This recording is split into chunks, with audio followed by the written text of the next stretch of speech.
दर्शकवृन्द नमस्कार। उठौं समृद्धिका लागि कार्यक्रममा स्वागत छ। म प्रमिला खतिवडा। आजको यस कार्यक्रममा विशेष गरेर यतिखेर कोरोनाको बीचमा पठन पाठनको तयारी कस्तो रहेको छ भन्ने विषयमा कुराकानी गर्नेछौं। दर्शकवृन्द, कोभिड-19 का कारण बन्द विद्यालय सञ्चालन गर्ने वा तत्काल बन्द नै राख्ने विषयमा सरकारले स्थानीय निकाय आफैलाई निर्णय गर्न सक्ने अधिकार दिएको छ।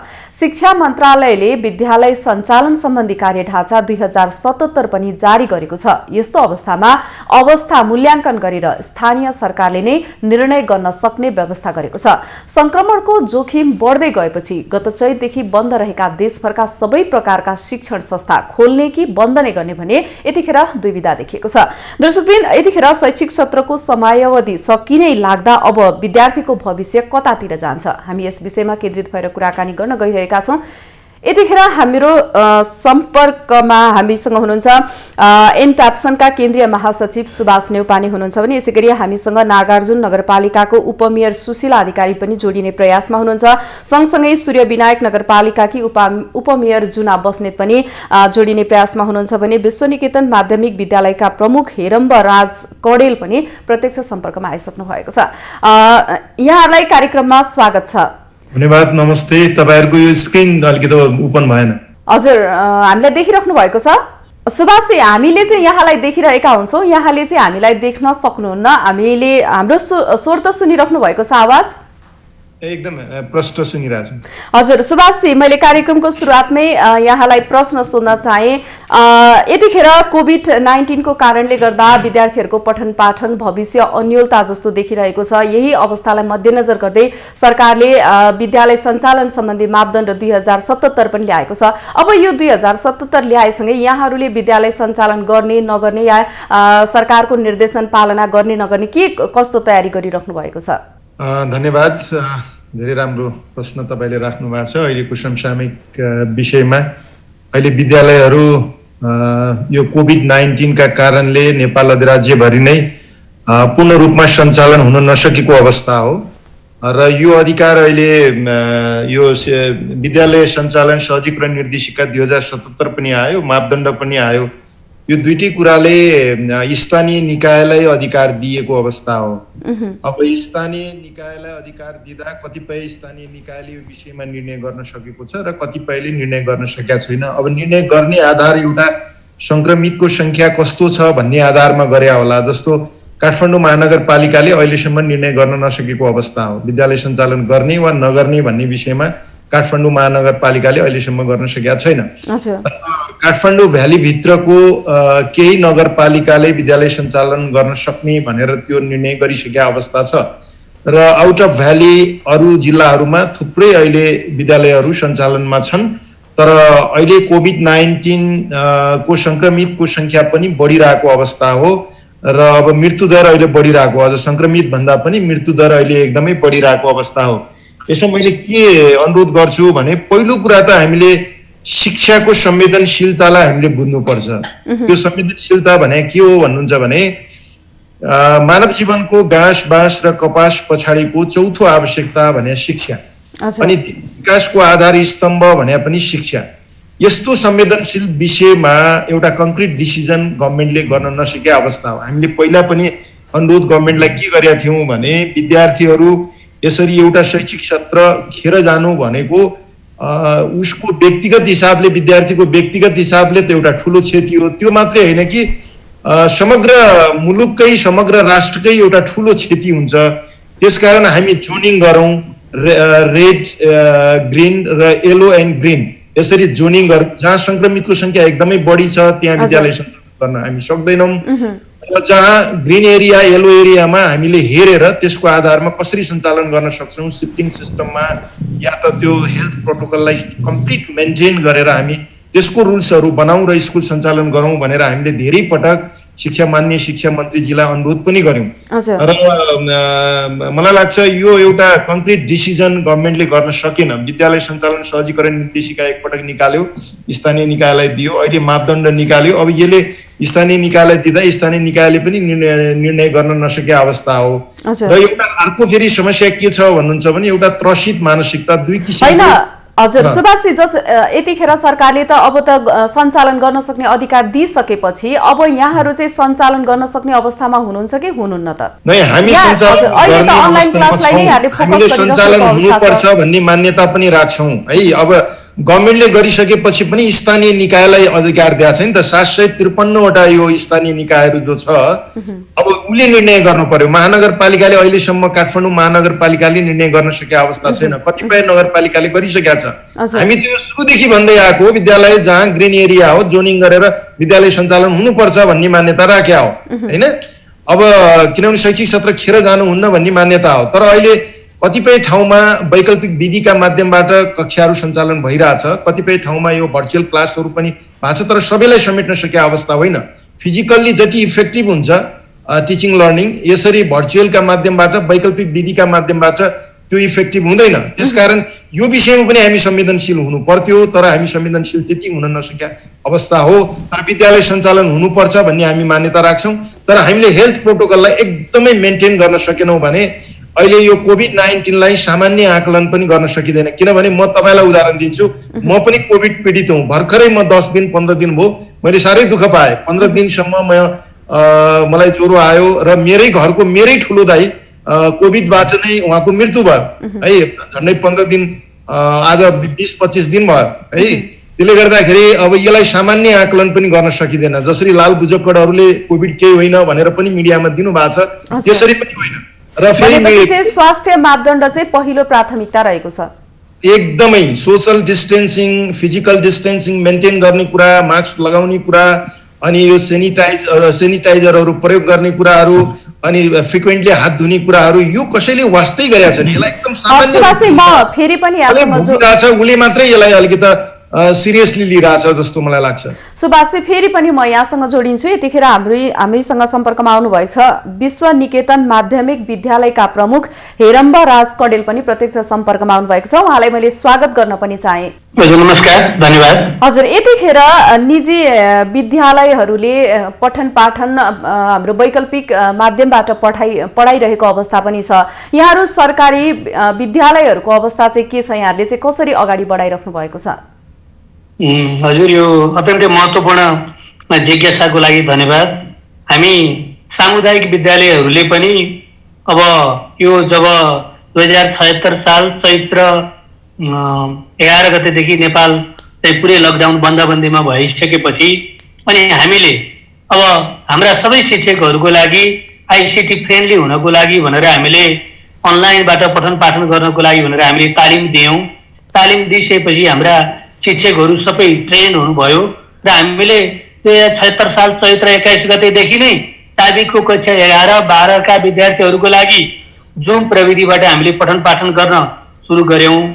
अनि 77 साल वैशाख 21 गतेबाट कक्षा 10 लाई, अनि क्रमशः असार 7 गतेबाट कक्षा 1 देखि 9 सम्म सबैलाई हामीले पठन पाठन गर्न सुरु गरिसकेका छौँ।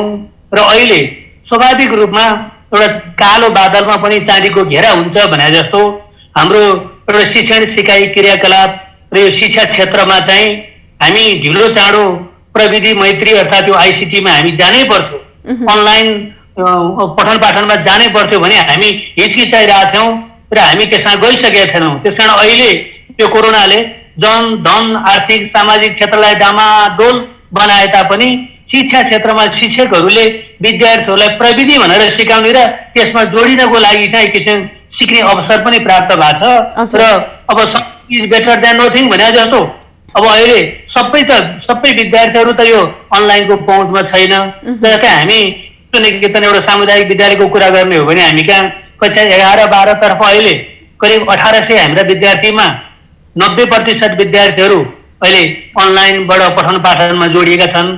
कक्षा 10 मा 80% विद्यार्थीहरू अनलाइनमा जोडिएका छन् भने क्रमशः घट्दै गएर प्राइमरी तहमा चाहिँ करिब 25-30% विद्यार्थीहरू मात्रै अनलाइनमा जोडिएका छन्। र अनलाइनमा नजोडिएका विद्यार्थीहरूको लागि चाहिँ हामीले अब फोन इन क्लास, टेलिफोनबाट शिक्षकहरूले उनीहरूलाई फलोअप गर्ने, प्रोजेक्टरहरू दिने, अनि केही पनि पहुँच नभएका विद्यार्थीहरू चाहिँ विद्यालयमा आएर हामीले असाइनमेन्टहरू दिने 1 हप्ताको लागि, फेरि 1 हप्ता पछाडि विद्यालयमा आउने हामीले हेर्ने, त्यसरी हामीले सञ्चालन गरिरहेका छौँ।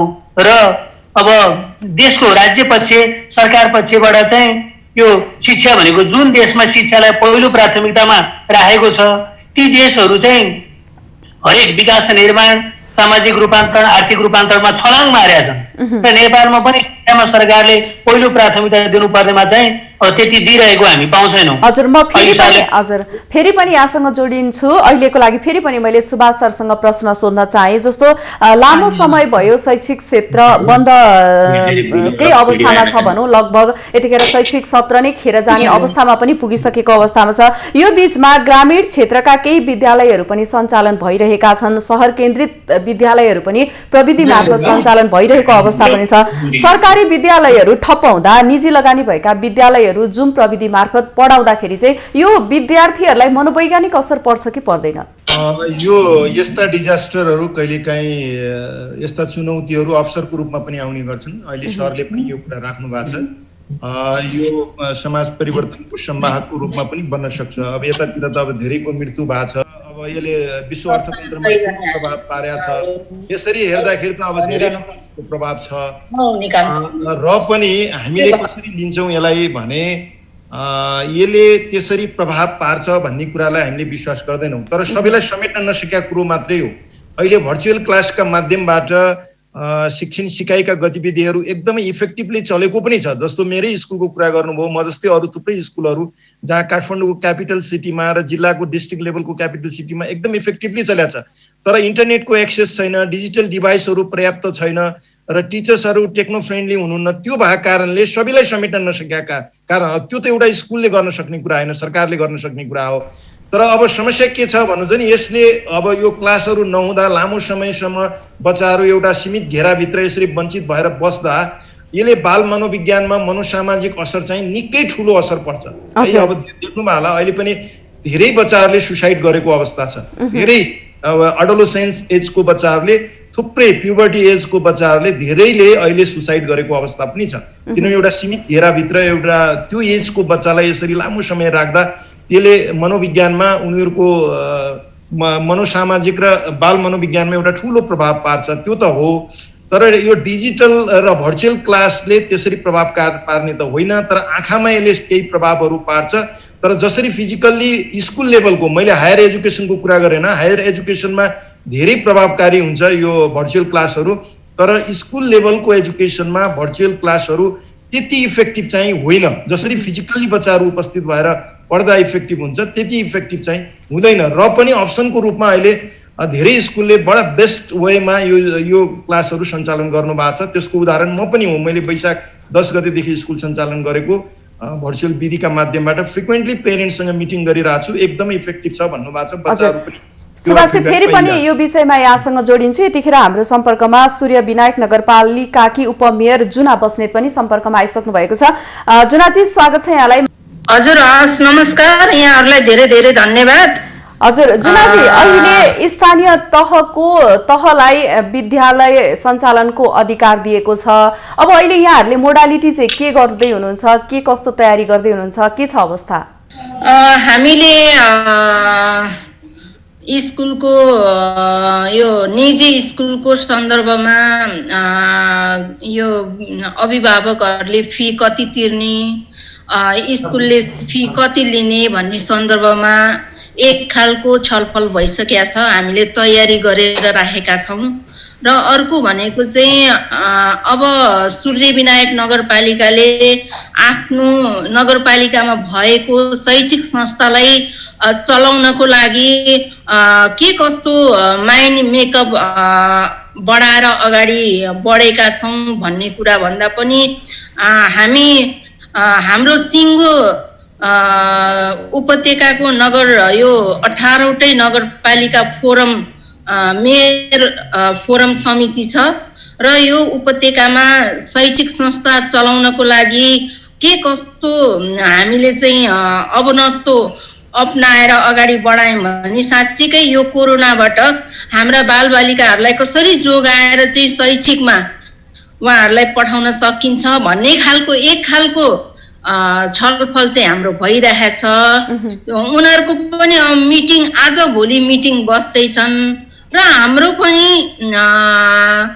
नगर प्रमुख हाम्रो मेयर साहब चाहिँ आफै आइसोलेसनमा बसिरहनु भएको छ। उहाँलाई एउटा चाहिँ निमोनिया देखिएको कारण उहाँ हस्पिटलको आइसोलेसनमा हुनुहुन्छ। त्यो भएको हुनाले उहाँ ठिक भएर आउन साथ जुराजी, जस्तै यो विषयमा विद्यालय सञ्चालन सम्बन्धी मापदण्ड त कार्तिक 2 गते नै मन्त्री परिषद बैठकबाट पारित भएर यहाँलाई हस्तान्तरण गरेको अब 1 महिना हुन लाग्यो। अब यो विद्यालय सञ्चालन हुने नहुने निर्णय चाहिँ हामीले कहिलेसम्म कुर्ने, जस्तो भनौँ न पछिल्लो समय तारकेश्वर नगरपालिकाले पनि विद्यालय सञ्चालन गर्ने निर्णय गरिसकेको छ। अब हुन्छ कि हुँदैन, के छ अवस्था?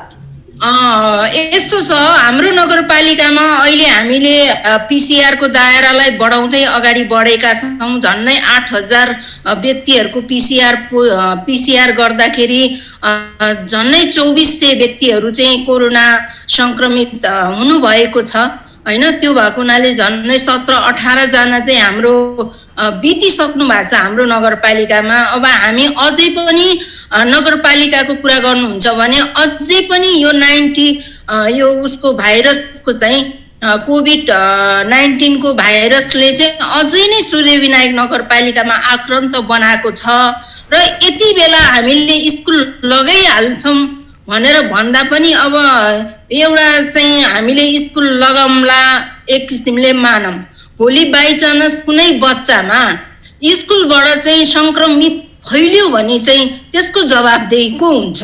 अनि फेरि भोलि स्थानीय तहले मन परी गर्यो, मेरो बालबच्चालाई चाहिँ वास्ता गरेन, यति हतार किन गरेको स्कुल लगाउन भनेर त्यही अभिभावकले भन्छन्, यही प्याप्सनका हाम्रा सरहरूले भन्नुहुन्छ। त्यो भएको हुनाले रिक्स कति बेला कसरी लिने भन्ने कुरा भन्दा पनि अलिकति अब मत्थर हुँदैछ। हाम्रो मेयर साहब पनि सन्चो भएर नगरपालिकामा आइपछि हामीले हाम्रो ठाउँको विद्यालयलाई कसरी चाहिँ सञ्चालन गर्ने भन्ने कुरामा चाहिँ हामीले सबै तयारी अवस्थामा छ, ठिक्क पारेर राखेका छौँ। यहाँहरूले विद्यालयहरूसँग उहाँ आउन साथ हामीले स्कुल लगाउँछौँ। स्वास्थ्य मापदण्ड पुरा गराएर हामीले शैक्षिक संस्था सञ्चालन गर्छौँ मेयर साहब ठिक भएर आइसकेपछि। हजुर, यहाँहरूले विद्यालयहरूसँग या अन्य अभिभावकहरूसँग छलफल गर्नुभएको छ कि छैन? के भन्नुहुन्छ, उहाँहरूको भनाइ चाहिँ के रहेको छ? हामीले झन्नै हप्ताको एक दिन त स्कुलको प्रिन्सिपलहरूसँग अनि हाम्रो नगर स्तरीय शिक्षा समिति छ, त्यो समितिमा हाम्रो निजी विद्यालयका प्रिन्सिपलहरूले पनि प्रतिनिधित्व गर्नुहुन्छ। यसको समितिहरू हामीले बसिरहेका छौँ। बस्दा बस्दै पनि नेपाल सरकारले अब स्थानीय तहलाई यो अधिकार दिइसकेपछि स्थानीय तहमा अहिले यो महामारीको रूपमा आएको कोभिड-19 को अवस्था के छ त भनेर त्यो चाहिँ केलाउनु पर्छ क्या। त्यो नकेलाइकन मेरो नेपाल सरकारले मलाई अधिकार दियो र मैले यो अधिकारको चाहिँ सदुपयोग गरिहाल्नुपर्छ, तुरुन्तै गर्नुपर्छ होइन। मेरो ठाउँलाई के ठिक हुन्छ भन्ने त्यसको छलफल गराएर मात्रै यो कामलाई अगाडि बढाउँछौँ। त्यो बढाउनको लागि सबै तयारी गरिसकेका छौँ र हामीले स्कुल लगाउन मात्रै सकेका छैनौँ, यो पनि अब हामी गर्छौँ। हजुर, मैले कडेलजीसँग फेरि पनि प्रश्न सोध्न चाहे, जस्तो यहाँहरूले भर्चुअल माध्यमबाट वैकल्पिक शिक्षाको माध्यमबाट विद्यार्थीहरूलाई पढाइरहेको अवस्था बताइरहँदाखेरि यो समस्याहरू चाहिँ के आउँदा रहेछन्, प्रभावकारी कस्तो हुन्छ, विद्यार्थीहरूको आकर्षण चाहिँ के कस्तो रहेको छ? हजुर, यो सुरुमा एउटा विधि एउटा ढाँचाबाट अर्कोमा रूपान्तरण हुन खोज्दा केही कठिन हुँदो रहेछ। सुरुमा हाम्रा शिक्षक साथीहरू नै अलि डराउनु भयो, अलि लजाउनु भयो। कता कता प्रविधिमा अर्थात् आइसिटीमा जुमबाट अहिले चाहिँ हामीले माइक्रोसफ्ट टिमबाट पठन पाठन गरिरहेका छौँ यो प्रविधिमा जाँदा। त्यसकारण शिक्षकहरूलाई एउटा ट्रेन गर्नको लागि नै सुरुमा चुनौती भयो र अहिले चाहिँ उहाँहरू अभ्यस्त हुनुभयो।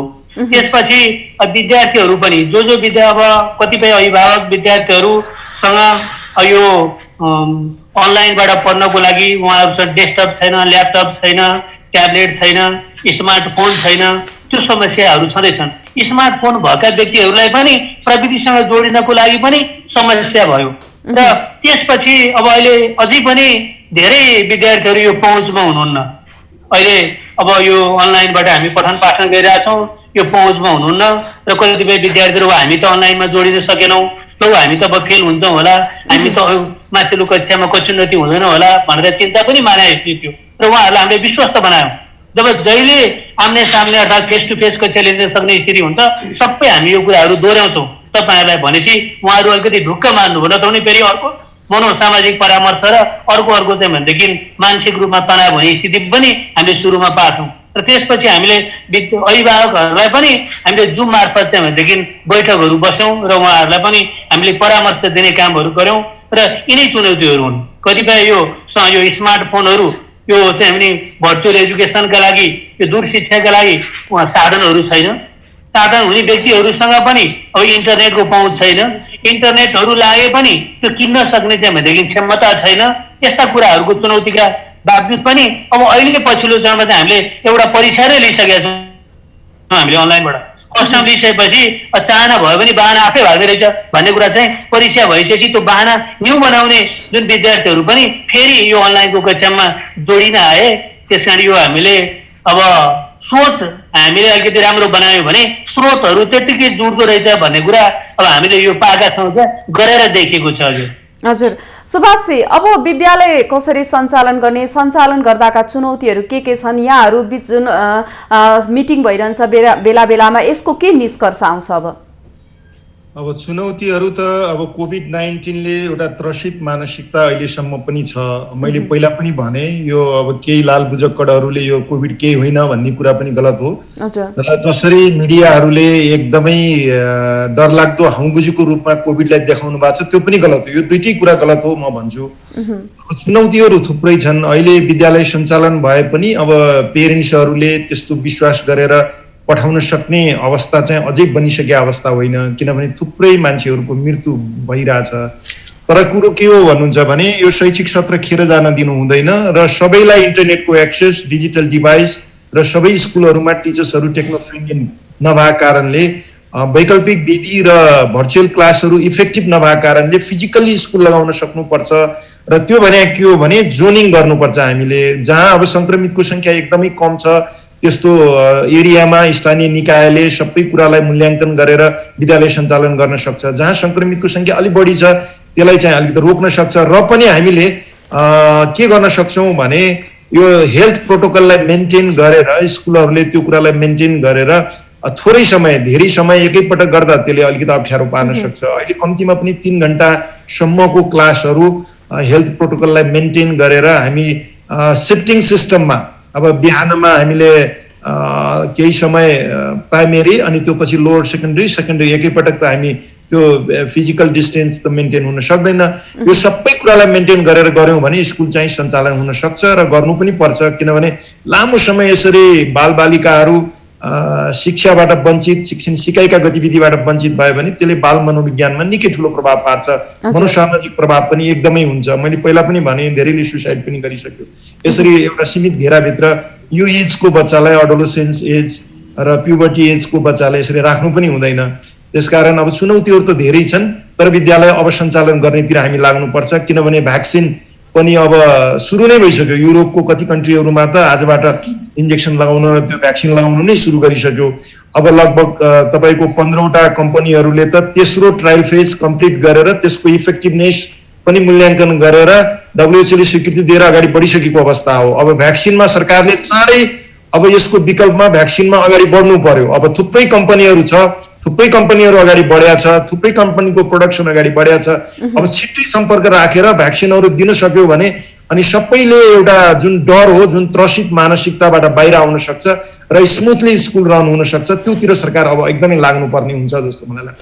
सुभाषजी, फेरि पनि मैले यहाँलाई नै प्रश्न सोध्न चाहे, जुन यतिखेर कोरोना कहरको बीचमा पनि निजी स्कुलहरूले विद्यार्थीहरूको पठन पाठन सुचारू गरेको थियो भर्चुअल माध्यमबाट।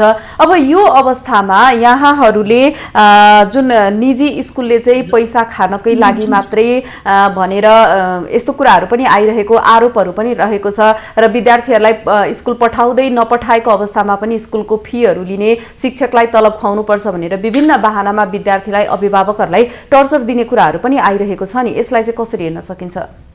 अब तपाईको विकृति र विसङ्गति नभएको, केही कमी कमजोरी नभएको भन्ने कुरालाई म स्वीकार्ने पक्षमा छैन। होला त्यस्ता कमी कमजोरी होला, कतिपय स्कुलहरूले त्यो खालको विकृति विसङ्गतिहरू होला, तर अब अलिकति हामी नेपालीहरूको एटिट्युड अलि यथार्थपरक, वस्तुपरक र तथ्यपरक भएर विश्लेषण पनि गर्दैनौँ। सानो कुरालाई अलि मिडियाले ठुलो रूपमा पनि ल्याएको छ। अहिले स्थिति भन्नुहुन्छ भने विद्यालयहरू धेरै मर्च हुने र विद्यालय सञ्चालन नै हुन नसक्ने, धेरै अप्ठ्यारोमा हुनुहुन्छ। घर भाडा तिर्न नसकेको अवस्था, अब सरकारले कुनै किसिमको छुट दिएको छैन, करहरू बुझाउनु पर्ने कुराहरू, कति हायर पर्चेजमा गाडीहरू छन्, अब धेरै अप्ठ्यारोमा स्कुलहरू छ अहिले।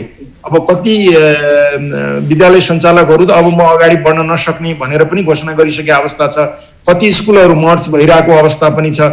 अब यस्तो अवस्थामा अब अन्याय गर्यो भन्ने कुरा पनि एकदमै गलत हो, तर भदै नभएको भन्ने कुरा पनि होइन। केही विकृति विसङ्गतिहरू, केही कमी कमजोरीहरू छन्, तर हामी नेपालीहरूको एटिट्युड के छ भने अब त्यो यथार्थपरक भएर विश्लेषण गर्नुभन्दा पनि अब कसैले समाचार सम्प्रेषण गरिदियो, मन परेन भने त्यसैलाई ठुलो रूप दिएर यस्तो गरे उसो गरे भन्ने कुरा पनि गलत हो। हामी अलिक वस्तुपरक यथार्थपरक भएर कुनै पनि कुरालाई विश्लेषण गर्यौँ भने यस्ता कुराहरू आउँदैनन् जस्तो लाग्छ। हजुर, मैले यही प्रश्न फेरि पनि मैले हाम्रो कडेल सरसँग प्रश्न सोध्न चाहे। जुन पछिल्लो समय विभिन्न बहानामा निजी विद्यालयहरूले फी लिएको कुरा, विद्यार्थीहरूलाई टर्चर दिएको कुराहरू पनि आइरहेका छन्, यो सरकारी स्कुल या भनौँ न सामुदायिक विद्यालयहरूको अवस्था चाहिँ कस्तो रहेको छ?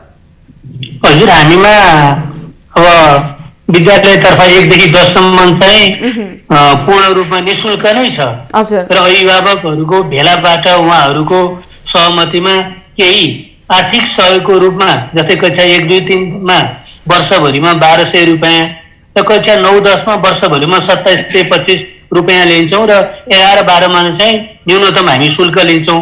र अब अहिले चाहिँ हामीले जस्तै हाम्रो भवन, जस्तै सुभाष सरहरूको केसमा उहाँहरूले भाडामा अब जग्गा लिनु परेको छ, भवन लिनु परेको छ, सबै कुराहरू होला। र हाम्रो चाहिँ आफ्नै भवन, आफ्नै भाडा तिर्नु नपर्ने भएको हुनाले गर्दा अब हामीले अहिलेको कोभिड-19 को परिस्थितिलाई हेरेर त्यो न्यूनतम लिने कुरा पनि हामीले अब छुट दिएका छौँ।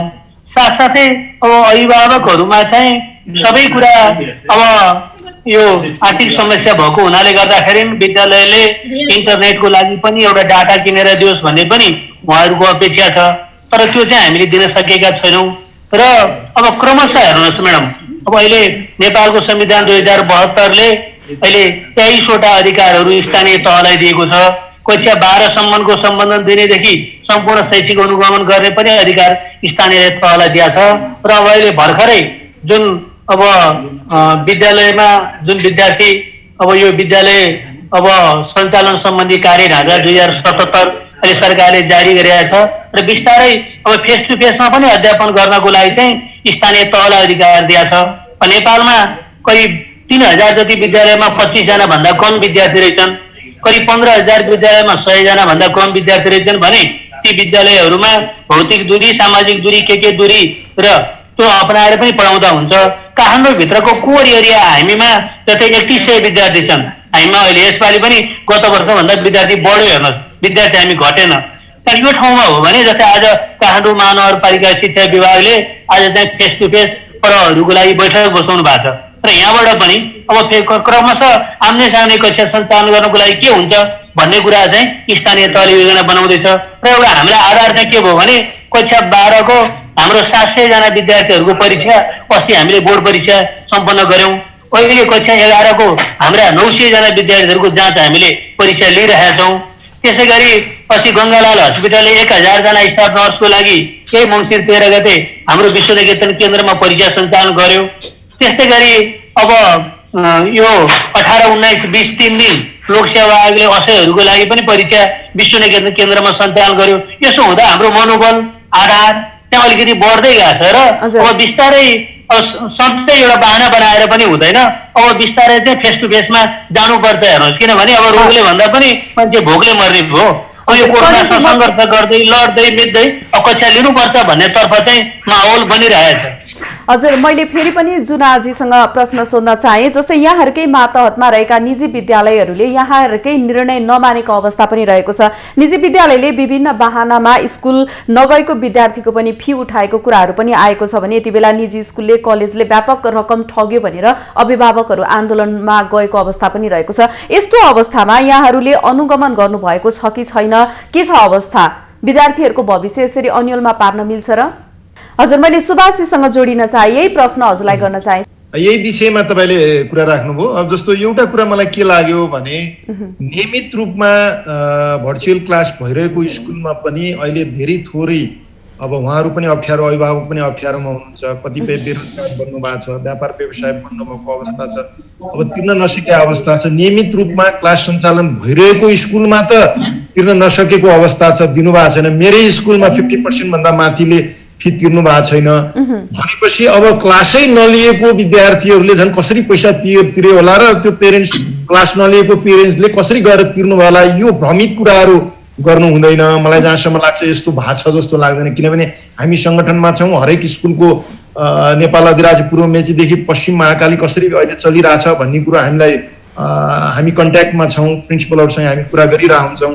अब यो कुराहरू भ्रमित कुराहरू हुन्। मलाई जहाँसम्म लाग्छ त्यसरी अप्ठ्यारोमा पारेछ निजी विद्यालयले भन्ने कुरा एकदमै गलत हो। तर जहाँ इन्टरनेटको एक्सेस छ, जहाँ डिजिटल डिभाइसहरू अभिभावकहरूसँग पर्याप्त छ, विद्यार्थीहरूसँग, जहाँ टिचरहरू टेक्नो फ्रेन्डली हुनुहुन्छ, त्यहाँ चाहिँ भर्चुअल क्लासका माध्यमबाट र अरू यो नहुन सकेको ठाउँमा निजी विद्यालयले वैकल्पिक विधिका माध्यमबाट टिचिङ लर्निङलाई इफेक्टिभ बनाएको कुरा त हो है। सुरुदेखि नै यो विषयमा इनिसिएसन लिएर त्यसरी अगाडि बढेको र बालबालिकाहरू शिक्षण सिकाइका गतिविधिबाट वञ्चित हुनु हुँदैन, यसले ठुलो प्रभाव पार्छ भन्ने किसिमले सरकार भन्दा पनि निजी विद्यालयका सञ्चालकहरू यसमा अलिकति जागरुक भएर लाग्नु भएको कुरा चाहिँ यो सत्य हो। हजुर, सुभाषजी, मैले फेरि पनि यहाँलाई नै प्रश्न सोध्न चाहे। जस्तो यति निजी स्कुल तथा कलेजहरूलाई चाहिँ सुविधा सम्पन्न कलेजहरू या स्कुलको रूपमा पनि हेरिन्छ, तथापि पनि कोरोना कहरकै बिचमा पनि यहाँहरूको योजना हेर्दाखेरि चाहिँ अलि विद्यार्थी मैत्री या वातावरण मैत्री नभएको हो कि, या सबै विद्यार्थीहरूलाई समेट्न नसकेको हो कि?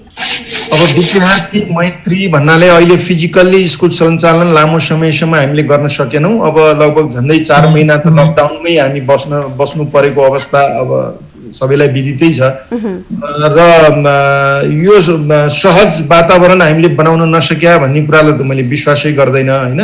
तर समस्या के छ भने अब एउटा स्कुलले चाहेर इन्टरनेटको एक्सेस दिन सक्दैन, त्यो त गभर्नमेन्टले गर्ने कुराहरू हो। जहाँ इन्टरनेटको एक्सेस छ, जहाँ डिजिटल डिभाइसहरू बालबालिकासँग पर्याप्त छ, जहाँ टिचर्सहरू टेक्नो फ्रेन्डली हुनुहुन्छ, यदि टेक्नो फ्रेन्डली नभएको टिचरलाई पनि ट्रेनिङका माध्यमबाट धेरै ट्रेनिङहरू त्यस्तो सञ्चालन पनि भएको छ। प्राइभेट स्कुल अर्गनाइजेसनले पनि गरेका छ, विद्यालयले आफै स्वयं गरेका छ र त्यो सहज वातावरण र टिचिङ लर्निङलाई कसरी इफेक्टिभ बनाउन सकिन्छ भन्ने विषयमा निकै चासोका साथ निजी विद्यालयहरू लागेको छ र लाग्छ पनि। र अब त समस्या नै छैन, किनभने अब भ्याक्सिन पनि आइसकेका छ र अब संक्रमितको संख्या पनि एकदमै कम भइसकेका छ र हामीले अब कोभिडलाई राम्रोसँग बुझेको पनि अवस्था हो। मैले भने नि कोभिड केही होइन भन्ने पक्षमा पनि छैन। म त पीडित मान्छे हुँ, भर्खरै 15 दिन भयो म कोभिडबाट बाहिर आएको।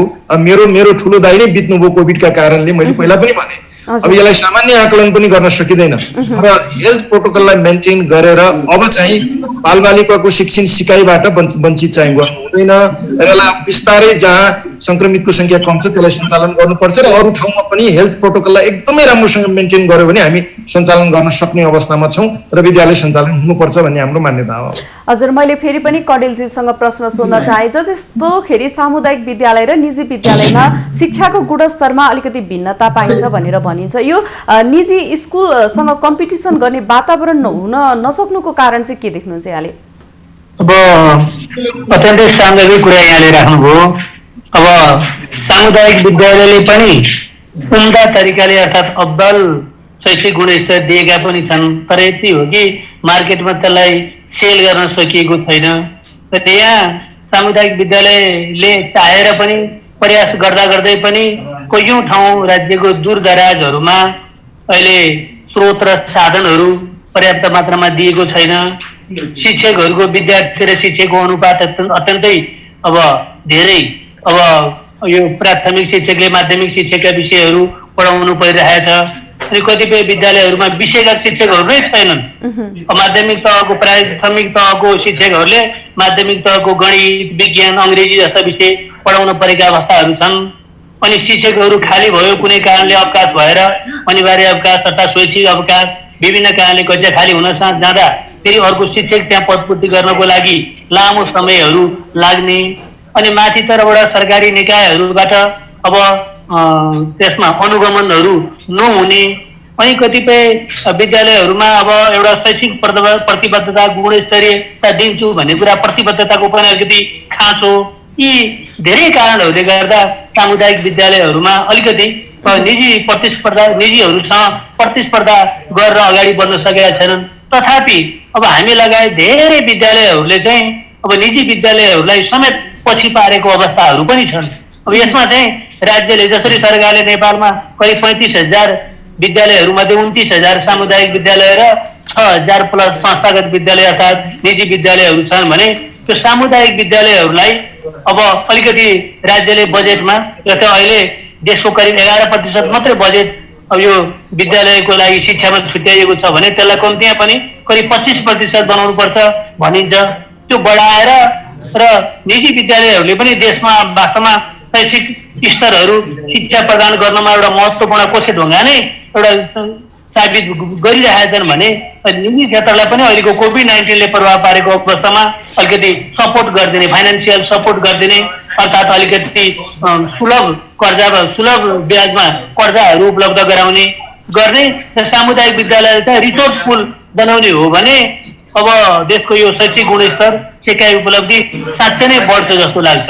हजुर जुना म्याम, मैले फेरि पनि यहाँलाई यही प्रश्न सोध्न चाहे, जस्तो हामी आफैले पनि आफ्ना छोराछोरीहरूलाई विद्यालय पठाउँदाखेरि हामी सामुदायिक भन्दा निजी विद्यालय नै रोजिरहेका हुन्छौँ। हामी सरकारी जागिर खाए पनि आफ्ना छोराछोरीलाई निजी विद्यालयमै पढाइरहेको हुन्छौँ। अब यो अवस्थामा निजी विद्यालय र सामुदायिक विद्यालय बीचको दूरी या भेदभावहरू अन्त्य गर्नको लागि चाहिँ के गर्नुपर्छ?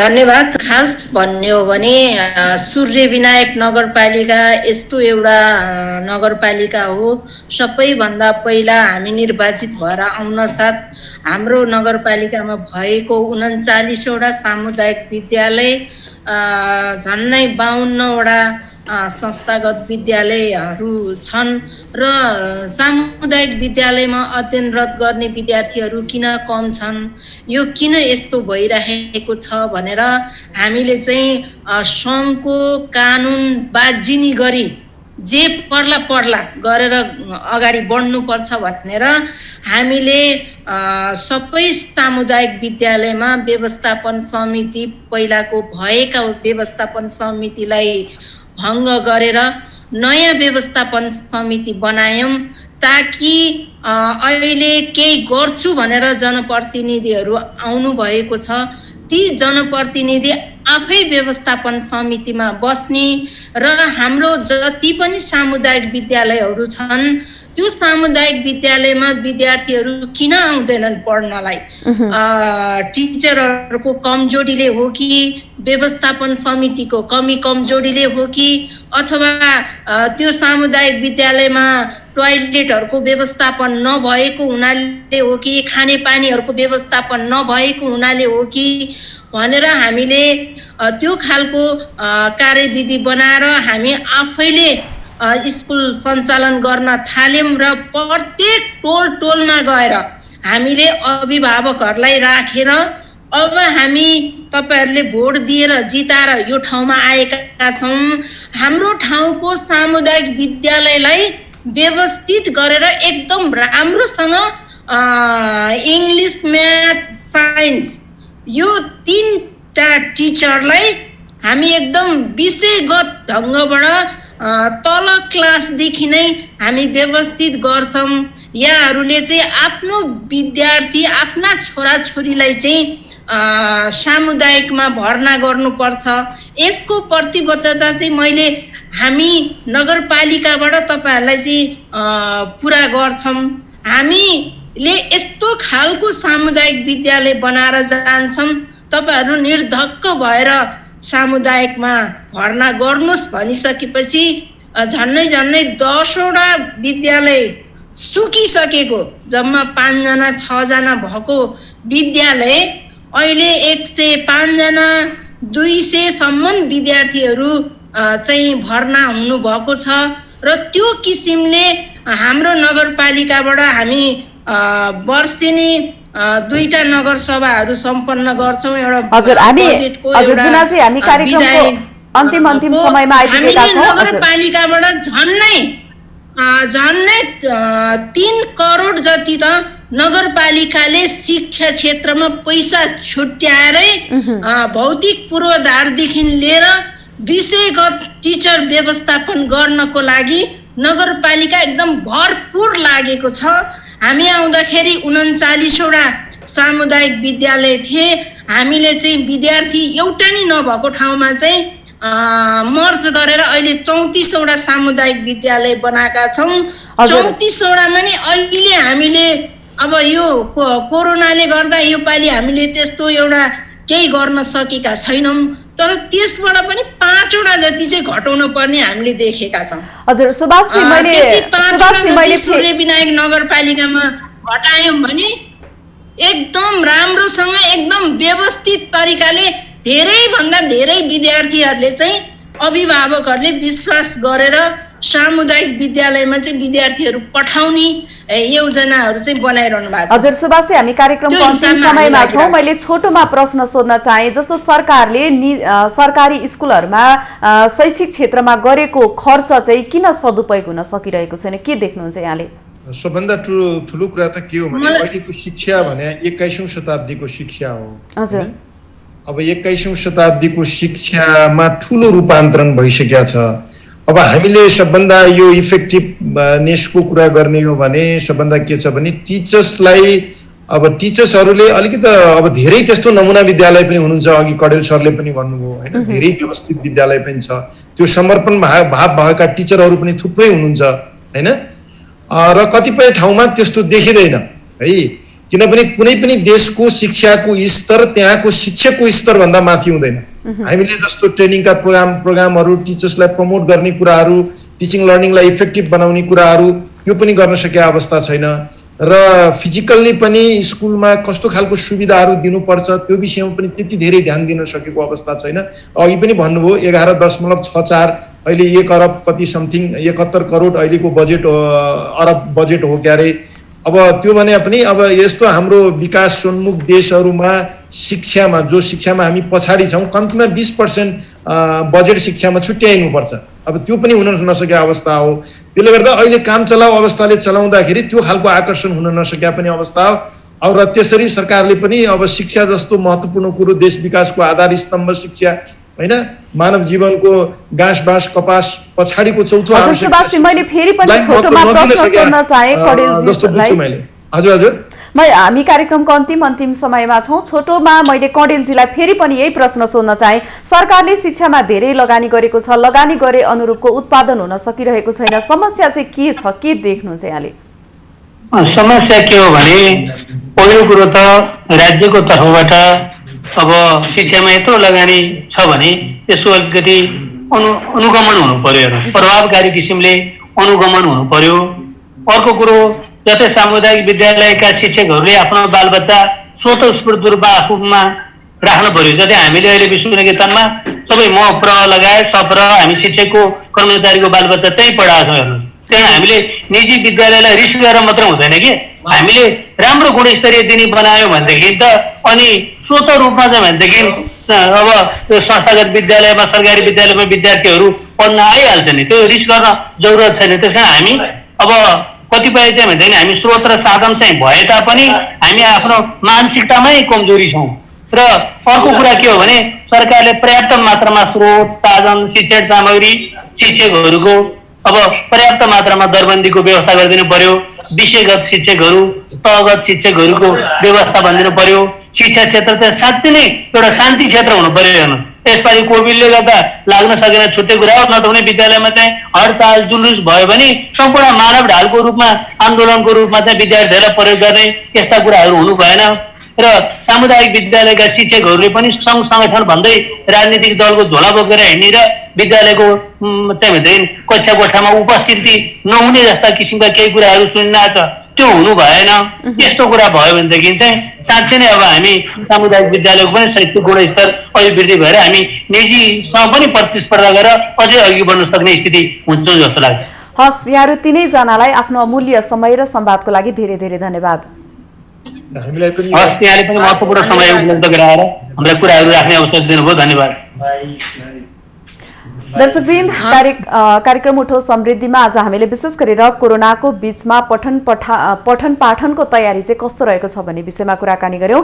यस विषयमा कुराकानी गर्नको लागि एनप्याप्सनका केन्द्रीय महासचिव सुभाष नेउपाने हुनुहुन्थ्यो भने हामीसँग सूर्य विनायक नगरपालिकाकी उपमेयर जुना बस्नेत हुनुहुन्थ्यो। यसैगरी विश्व निकेतन माध्यमिक विद्यालयका प्रमुख हेरम्ब राज कडेल पनि हामीसँग हुनुहुन्थ्यो। दर्शकवृन्द, संक्रमणको जोखिम बढ्दै गएपछि चैतदेखि बन्द रहेका देशभरका सबै प्रकारका शिक्षण संस्था यतिखेर खोल्ने कि बन्द गर्ने नै दुविधा देखिएको छ। यसै विषयमा केन्द्रित भएर हामीले कार्यक्रम सञ्चालन गर्यौं। दर्शकवृन्द, कार्यक्रमबाट म प्रमिला खतिवडा बिदा हुँदैछु। हेर्दै रहनुहोला माउन्टेन टेलिभिजन। नमस्कार।